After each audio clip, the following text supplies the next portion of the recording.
Wolf of London trader, I trade $40 to $80 stocks. How many cents do you let the stock run before deciding to put in a break even? Many thanks. All right, that's a good question. I believe that I teach my traders that you should not be with my style of a market play. I don't want them taking profits less than 30 cents. Okay.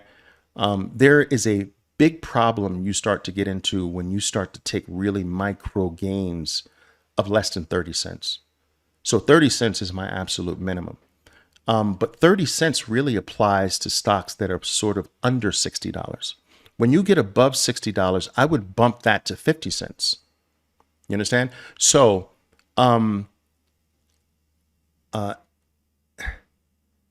if you're above 100, I'd bump, if you're above 120, I'd actually bump that a little bit higher. Maybe now you're in the 60-cent category. And if you're 150 and above, I'd bump that to a 75-cent, 80-cent category. So every price range has that automatic no profit taking under this amount. And I also teach my traders that the moment you take a profit, even if the moment you take a partial profit or the moment you have a right to, you may decide not to.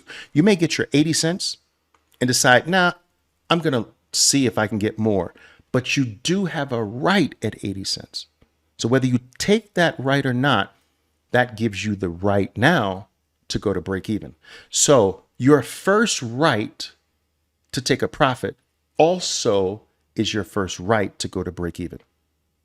Now that's the direct answer to your question. Your first right to take a profit is your first right to go to break even. You don't go to break even randomly based on how you feel, how you think, what you believe. Your thoughts betray you. Your feelings betray you. Your beliefs betray you. It has to be mechanized. It has to be systemized. You have to become your own algorithm. And so, boom, if your minimum profit is 30 cents, once the stock has moved 30 cents above your entry, you have gained the right to take a partial profit. Whether you exercise that right doesn't make a difference. You have also gained a right to go to break even. Now, let me just elaborate a little bit on what I said initially. The reason why getting in the habit of taking less than 30 cents and getting micro is because if you start taking 20 cents, I promise you, you'll experience things that go to 18 cents and fall back, go to 16 cents and fall back. And then you say, shoot, 20 cents is too much. Then you go to 15 cents. And then the moment you make it 15 cents, you'll experience stocks that move 12 cents and then fall back, move 10 cents and fall back. And you're like, man, nothing moves 15 cents now. Then you'll go from 15 cents to 10, then from 10 to 5. And then you'll start to be satisfied by getting 3, 4, 5, 6 cent moves. And let me tell you, I've been training traders for almost 30 years. I know this. This happens universally. You've got to draw a line in the sand. That line in the sand for my traders is minimum 30 cents. All right. And so you can't move that line, and you have to resist. Even when stocks come up to 28 cents, 29 cents and fall all the way back, you can't start moving that line. You can't make exceptions. The reason is because your losses are always going to be bigger. If you start taking 10-cent gains, I promise you, your average loss is more than 10 cents. It's a losing strategy. Okay? So, draw the line in the sand, and maybe you want to use my thresholds. Under 60 cents, you can go 30 cents. Over 60 cents is 50. Over 100, you start to move to 60. Over 150, you start to move to like 75, 80. All right. And I have my traders create hotkeys for those sell points so that as soon as you get in, boom, you have a hotkey that automatically places your orders at 30 cents, 60 cents, 80 cents, $1. You see? And so you get in the queue early and you're sitting there, and your order sitting there actually psychologically helps you hold on to your gains a little bit longer. Because one serious problem of novice traders is that they hold on to their losses too long, but they snatch away and eliminate their gains too quickly. And just by having your orders in the market ahead of you, will psychologically make it easier to say, keep going. There you go. Keep going. And you won't be so prone to snatch at your roses, right? The typical losing traders letting their weeds grow tall. And as soon as there is even a little small remnant, there's a rose, they snatch the rose out of the ground. And it should be the reverse. You should be snatching your weeds as soon as you recognize them out of the ground and letting your roses flourish. All right.